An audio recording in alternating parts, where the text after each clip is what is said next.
Hey y'all, and welcome back to Couch Talk. Hi, my name is Kay if you are new here, and I am a stay-at-home mom and wife. And here on my channel we do this series called Couch Talk, where we just chat about things, story times, things y'all want to hear, whatever. So if y'all interested in participating in our next Couch Talk, make sure y'all leave a comment below on things you want to know about, talk about, whatever, randomly, it doesn't matter. So in today's episode of Couch Talk, we are going to talk about my baby girl Alea, because she has a lot to do with why I stopped doing YouTube and just a lot of different things. She's the reason for a lot of different things that happened in my life, things that I didn't know I could overcome, or things that I didn't know I can deal with, and just stuff like that. So again, as always, I did not bring my drink because these couch talks be so random. I think of it and I'm like, oh, let me do my video, and I don't have a drink. But let me tell y'all, yesterday I did go to the market to go get one. And why did I leave my whole wallet at home? So I was able to purchase what I needed because of Apple Pay, but I couldn't purchase alcohol because I didn't have my ID. So yeah, that's that. We're gonna get straight into the video. I'm about to grab me a blanket because I'm chilling on the couch. It's a little cool out here, and I grab me a little drink to drink and get chatting, y'all.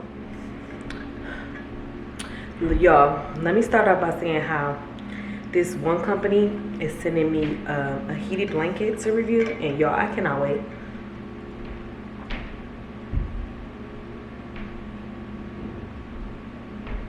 Cause your girl always cold, and one thing I need is me a heated blanket, always on deck. So anyways, y'all, I'm gonna sit out here and edit when I'm done with this video, so I'm about to get comfortable. I'm getting real comfortable, especially to tell you the story time, because this is a long little story. So let me first start off by saying Alea is my second child, and I had just became a stay-at-home mom when I got pregnant with her. So let me tell you how I got pregnant. I was we moved from Michigan to here in 2020 during the pandemic. In July of 2020, my husband left and moved here on my birthday, which was July 17th. I didn't want to travel on my birthday, so I moved the very next day, which was July 18th. And I ended up conceiving her on July 17th on my birthday. So we literally got pregnant in Michigan the next day we moved here.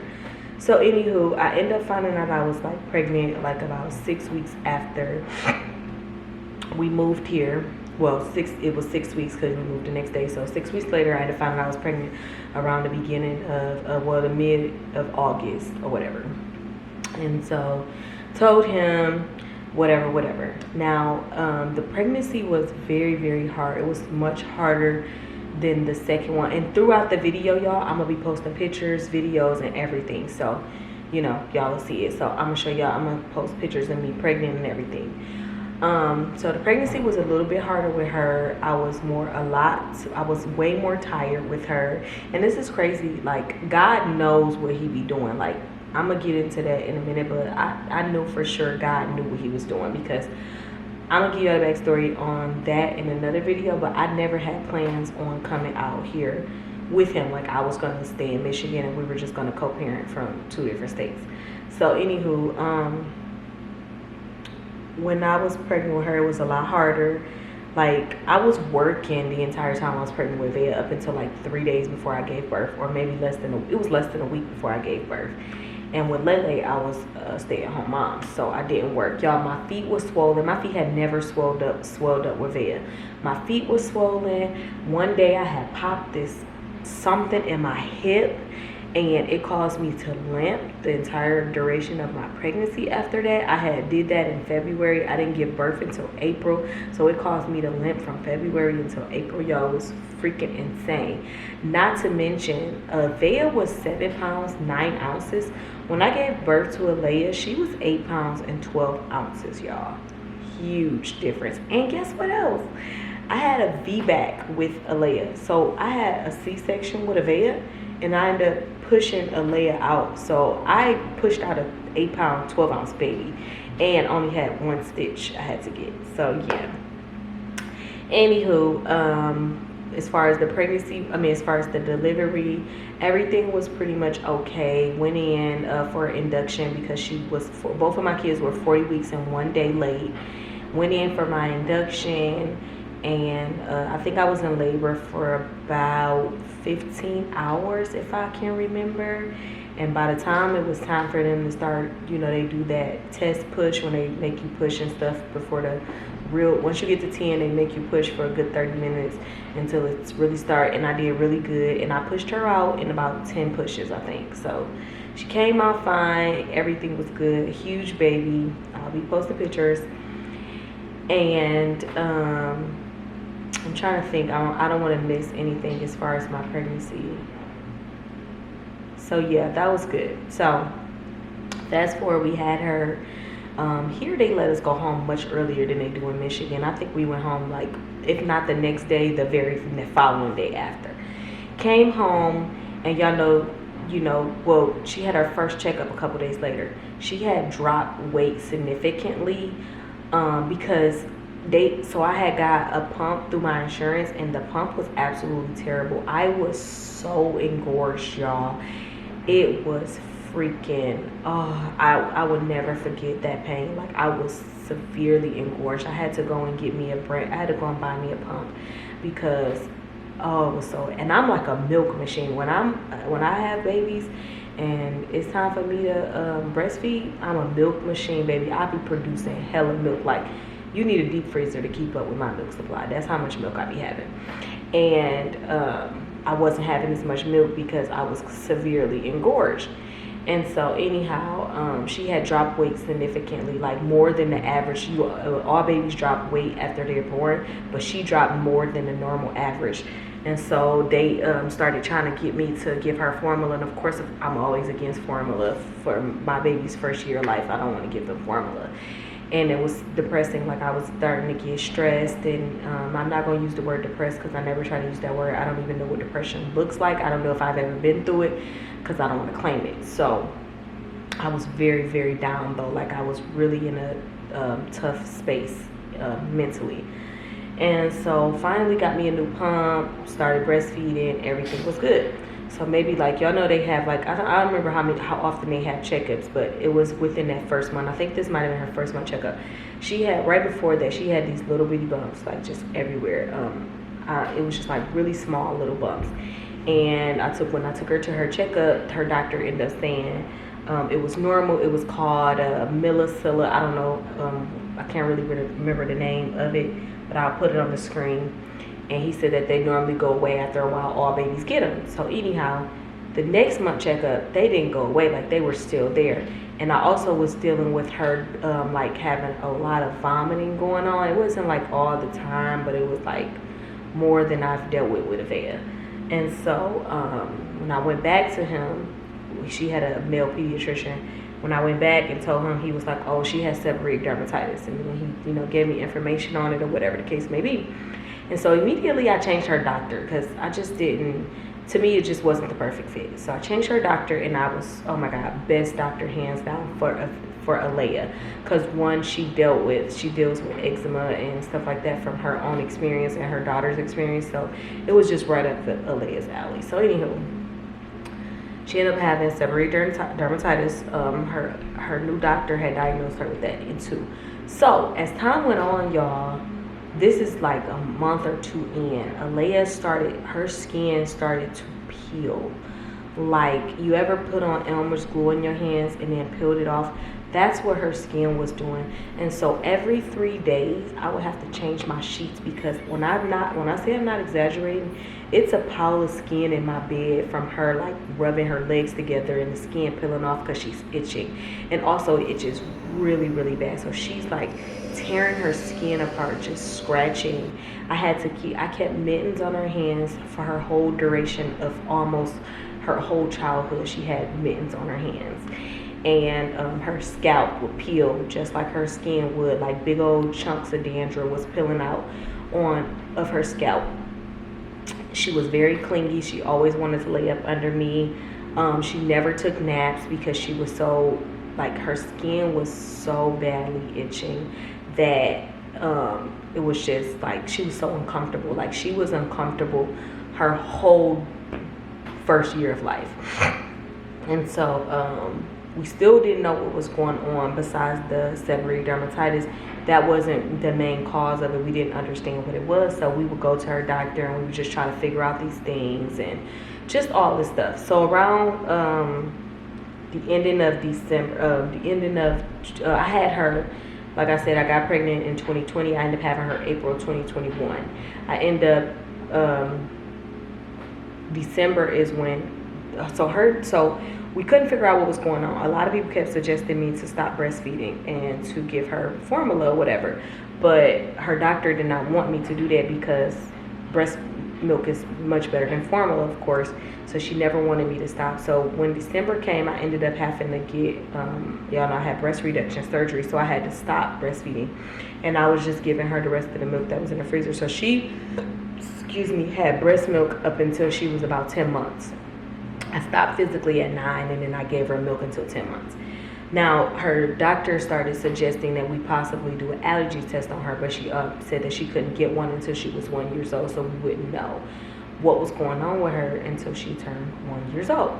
So finally, when she turned 1, we was able to get her an allergy test. And it turned out that she was allergic to a hell of a lot of foods. I'll post it on the screen. So just to name a few, she's allergic to all nuts, hazel, peanut, almonds, cashew, all nuts, walnuts, every nut you can think of, she's allergic to them. She's allergic to chicken, she's allergic to eggs, and eggs and chicken are high on the list. A lot of these ones are like really high, so like she's like really allergic to it, to a point where she may need an EpiPen if she intake any of it. And then she has some that are low that she can possibly have. You can incorporate in her food every now and then, like soy. So she's also allergic to, like, most of the ingredients on food is eggs, wheat, and soy. You'll see the ingredients and then you'll see at the bottom it say may contain or contains eggs, wheat, soy, milk, whatever, because those are some of the most high allergens for most human beings, and she's allergic to every last one of those. So they gave her a test. I got the video of her giving her a test. They did the prick on the back and they tested her for foods, outside elements, animals, and I think that was it. And it came back that she was allergic to a whole list of foods. I named a few, but I put a list on the screen. She was allergic to grass mix, tree mix, dust mites, so like dust in the house. She's allergic to dust, cats, dogs, and it's a few more outside that she's allergic to.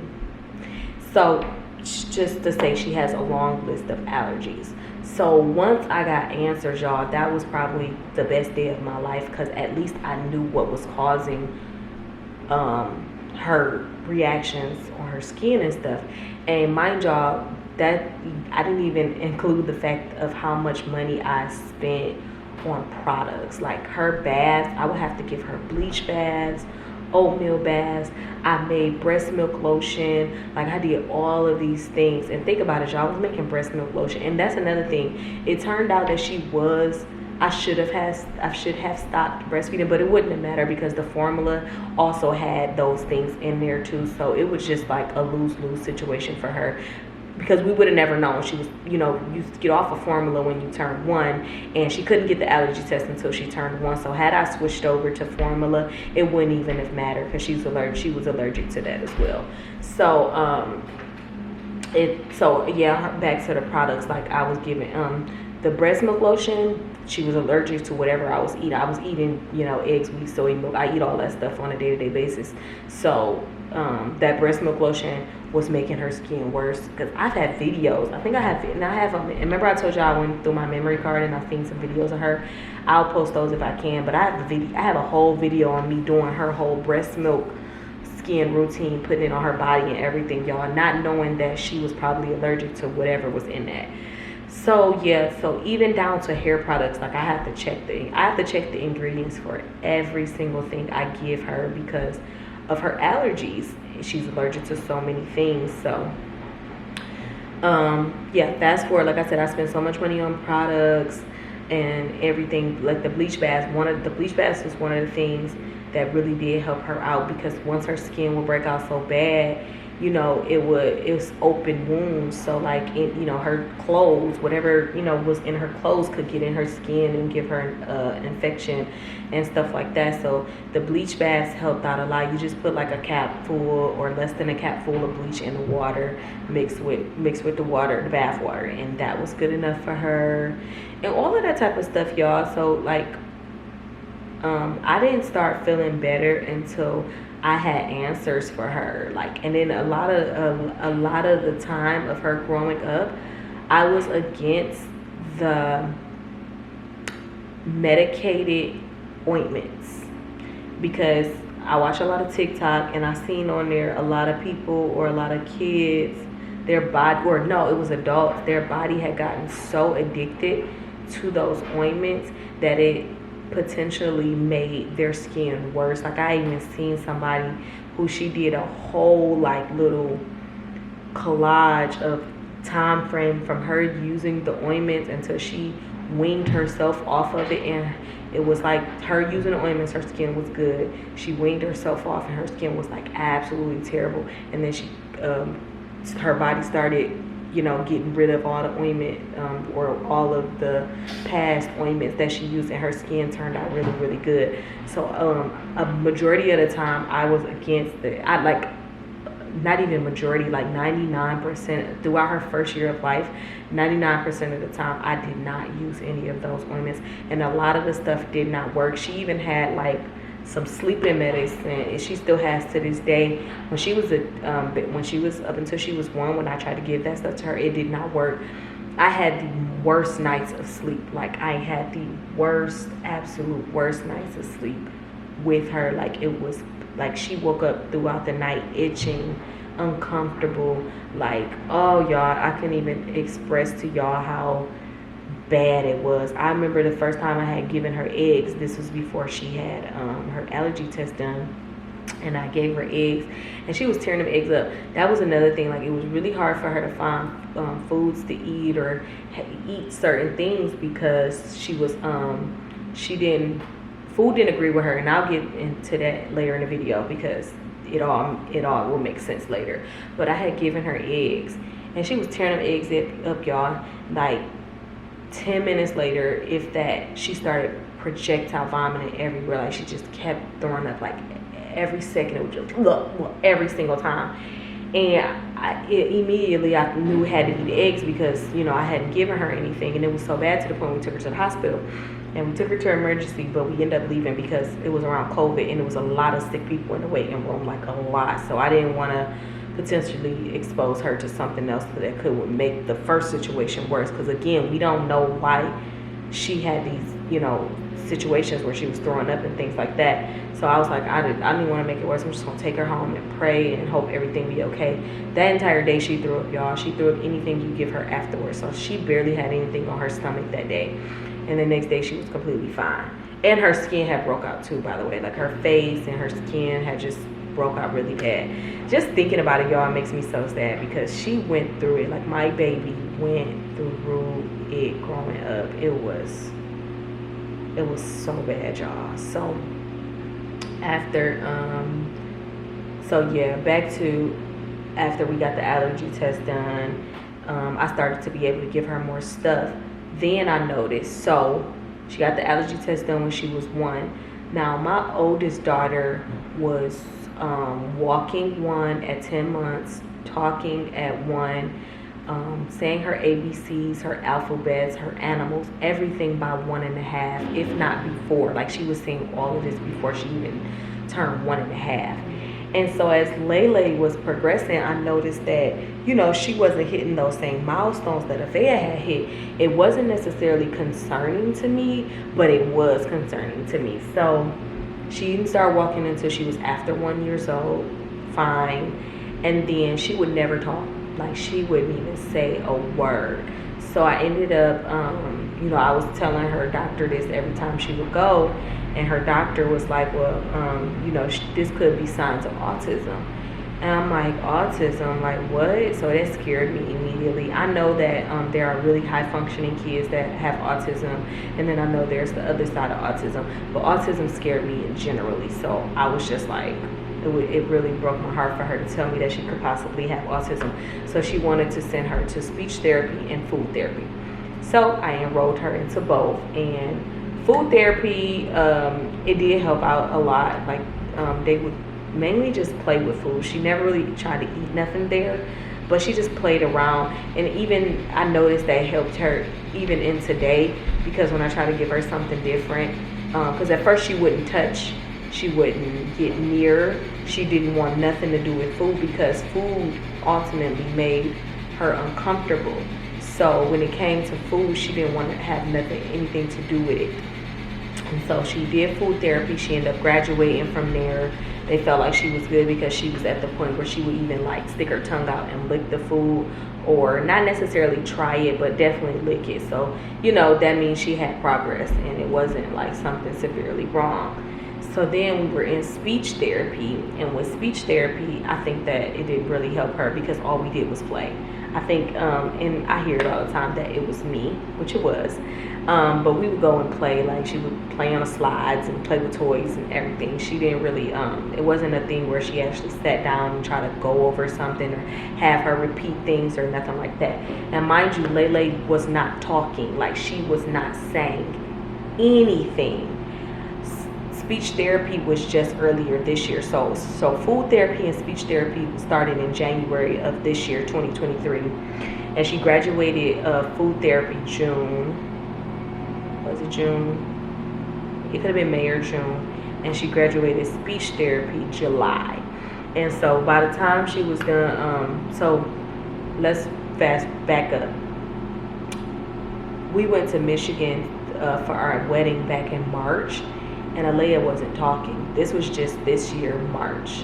She wasn't talking, like she wasn't saying a word. April, our wedding, no words, nothing. May came home. She started to say a few words, like in little bits and pieces here and there. And then June, it was like a whole light switch. My baby was doing. Let me back up too. Another thing, reason why they wanted to test her for autism, because she didn't play with other kids. She didn't even play with her sister, y'all. She wouldn't even engage in anything with her sister. Like when Bea was playing with her, trying to be up under her, hugging her, kissing her, she would always like push her leg off. She didn't want nothing to do with Bea.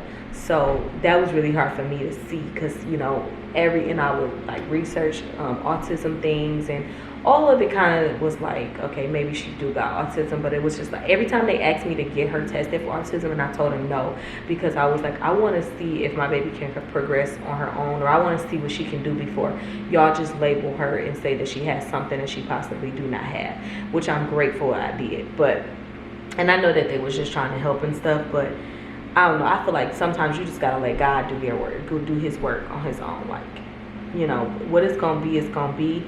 But everybody don't know about anybody got the last say so but the Lord. Okay. So anywho, she wouldn't engage in anything, no activities. When I would take her to the park, she wouldn't play with nobody. She would go off on her own thing. And this was the thing too, she wouldn't even play with like toys. She would go off and do something completely different, like something so random, or just like go watch TV. If all the kids over here playing with toys, she'll go on her own and watch TV. Like she didn't mind being by herself, or she'll come get up under me. And so that was concerning as well. So like I said, June came, and it was like a switch turned on where she just started transforming and doing everything that she was not doing before. She was playing with Avea, playing with kids outside. We would go to the pool every day. Just recently in June, July, August, so whatever, we would go to the pool every day. And I would notice her like playing with kids and playing with toys and playing with her sister, and also giving her sister hugs and kisses, and most importantly talking. She would say little things or repeat us. Like a lot of the times we would like ask, you know, tell her like, oh, say this, say that, or mama or dad, to do those things, and she would not repeat you. Then she started to repeat stuff, and it was just like a whole 360. So she ended up graduating from speech therapy, which brings us to like basically now, like she is doing Absolutely amazing. I just got through fully potty training her within a couple weeks ago. She's talking, saying anything. She still has seborrheic dermatitis and she still has severe food allergies. She gets a test done on her allergies every year. She has been so far. She got it done in 2021 and she got it done in 2022. No, she got it done in 2022 and 2023. Yeah, 2022 and 2023 because she turned 1 in 2022. So she just had one earlier this year. And I think only a few things came off, but none of the big stuff that I'm really concerned about. So she's still allergic to her whole list of allergies. So my biggest pet peeve with her is that she still won't try new foods. Like, it's rare she may try it. Like, it's really, really hard to get her to try something different. She don't even eat candy. Like, you'll try to give her a sucker or something, she will not eat candy or nothing. And she only eat the same things. So she'll eat tacos, but it's only meat, chips, and salsa. She won't eat nothing else with that. She only eats her oatmeal, and I will make like bananas with it or blueberries or raspberries or something like that, but that's it. She won't eat these things by themselves. So she won't eat a banana by itself. She won't eat blueberries or raspberries by itself. She will only eat it all mixed up together and have to be mixed up fine. It can't be like chunky because she'll spit it out. She also eats different kinds of chips. She loves her some cereal. I just ventured off into different cereals. So she's tried a few different cereals so far. And it's a few more. Sweet potato, that's a hit or miss. Sometimes she wants sweet potato, sometimes she don't. And pancakes, that's a hit or miss. Pancakes she used to eat, tear them up every morning. I would pre-make pancakes. Like, I would pre-make like 30 pancakes. That way I wouldn't have to do it every morning, and I pull it out the freezer and heat it up and give it to her. She liked it for a while until like just the last few months she just hasn't been feeling it. Excuse me. She'll eat it every now and again, a pancake, but it's very rare. Like, she just don't really indulge in pancakes too much. But her oatmeal, I don't ever have any problems with that. She'll eat her oatmeal with no hesitation. And I buy protein powder, so I put protein powder in her oatmeal, and I also put it in her pancake mix. So she knows she can build protein and stuff like that. And milk. She can't have any milk in the world except for plant-based milk, which is called Ripple, and you can only get it from Target. Some of the grocery stores are starting to have them too now, but the main place where you can find all the different flavors is Target. So that's where we be getting her milk from. But y'all, she's doing a lot better. She still has her days. Like, I get some days where she will sleep all through the night with no problems, and then there's days like yesterday she woke up and she just was itching. And a lot of the times she's so used to scratching, she don't be itching, but since her mind is so used to scratching, because I know when she like really having a reaction and she's not, because it's very rare that she eats something that she's allergic to anymore, like unless like Vea leaves something out, and Vea knows, like she try to be very due diligent, but she's a kid, she's gonna forget. You know, she tries to be very meticulous in making sure that her sister is not allergic. So she'll ask me if I give her something, she'll say, "Mom, is sister allergic?" And if it's yes, I'll say yes. And she'll say, "Okay, I'll eat up here at the big table," so that she was like, so that sister don't get it, or sister don't try to get it, so she doesn't catch a reaction. So it'd be rare. Like, so I was giving her like ramen noodles. That's another one. That was the other one. She loves ramen noodles. She used to love ramen noodles. I used to give her to them all the time, y'all. I check the ingredients on everything, from the soaps I use down to the food I give her. Ramen noodles was the only thing that I never checked the ingredients on, because I had been giving it to her for like practically the last 2 years. She was freaking able to eat.